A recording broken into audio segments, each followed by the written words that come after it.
Perilaku harian siamang. Siamang menghabiskan sebagian besar hidupnya di atas pohon atau arboril.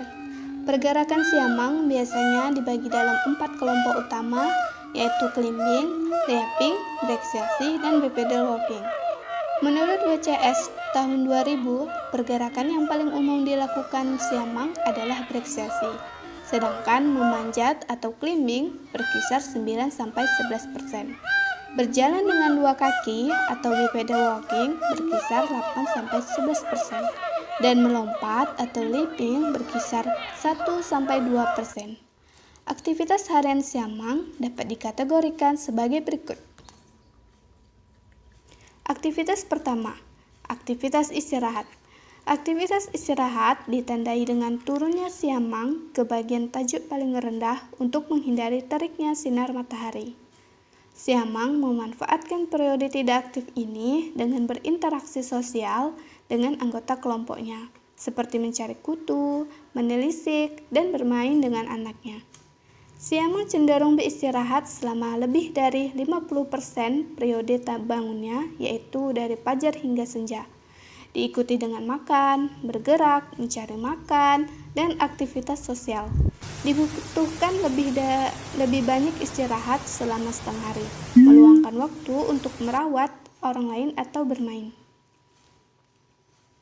Saat istirahat, biasanya menggunakan dahan pohon besar, berbaring, telentang, atau tengkurap.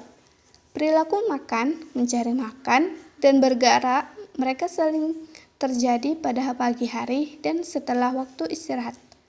Grooming adalah salah satu interaksi sosial terpenting di antara anggota keluarga. Perawatan terjadi antara orang dewasa di pagi hari dan kemudian orang dewasa merawat anak remaja di kemudian hari. Laki-laki dewasa paling banyak terlibat dalam perawatan. Aktivitas yang kedua yaitu aktivitas makan.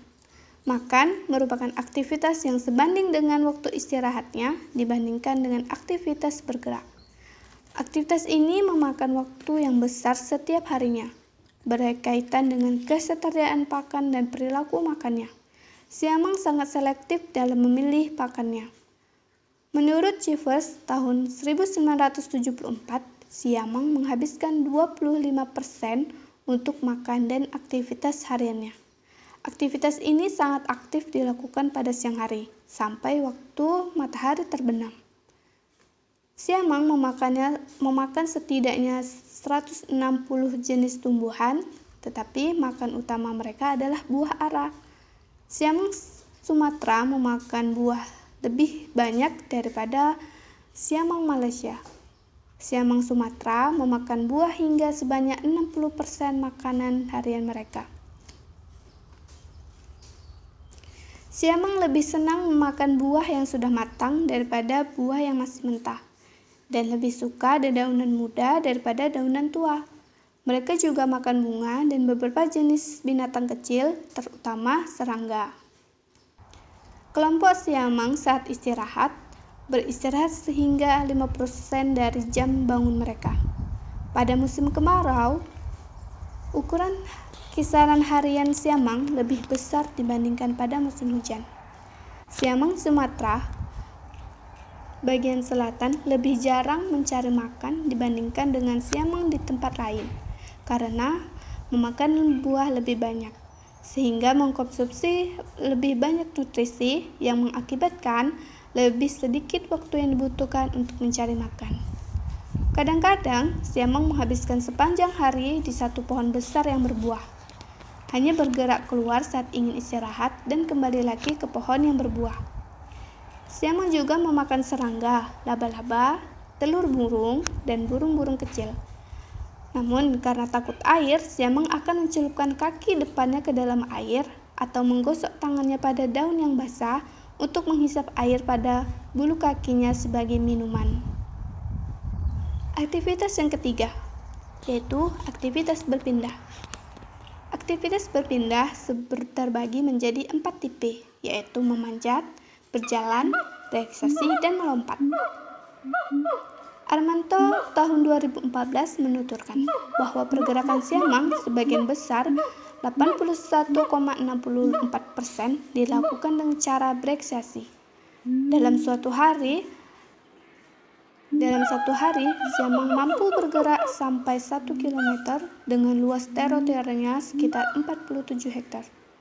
Saat melakukan penjelajahan di wilayahnya, betina lebih sering memimpin dibandingkan jantan. Adinson juga menambahkan bahwa individu betina sering terlihat berjalan lebih dahulu dan kadang menunggu untuk beberapa saat, kemudian kembali lagi ke belakang jika anggota yang lain tidak mengikuti.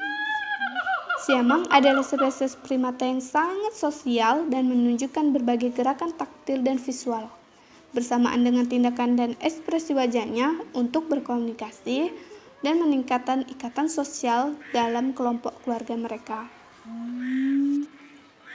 Aktivitas yang keempat yaitu aktivitas bersuara. Semua jenis hilobati menghasilkan suara atau vokalisasi menyerupai nyanyian dengan pola yang spesifik dan biasanya dilakukan pada pagi hari. Siamang aktif bersuara pada pukul 11 WIB sampai 13 WIB.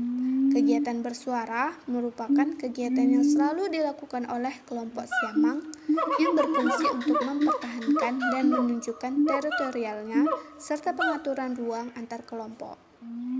Siamang gesit dan memiliki nyanyian yang sangat merdu. Ya, karena pergerakan siamang tergolong gesit terlebih ketika doinya lagi bergelantungan di dahan dan ranting pohon. Selain itu, ketika mulai aktivitas di pagi hari, siamang selalu mengeluarkan suara-suara nyanyian. Dan bagi para pendaki atau peneliti di hutan, nyanyian siamang ini khas dengan unik sehingga dianggap paling merdu dibandingkan kera lainnya.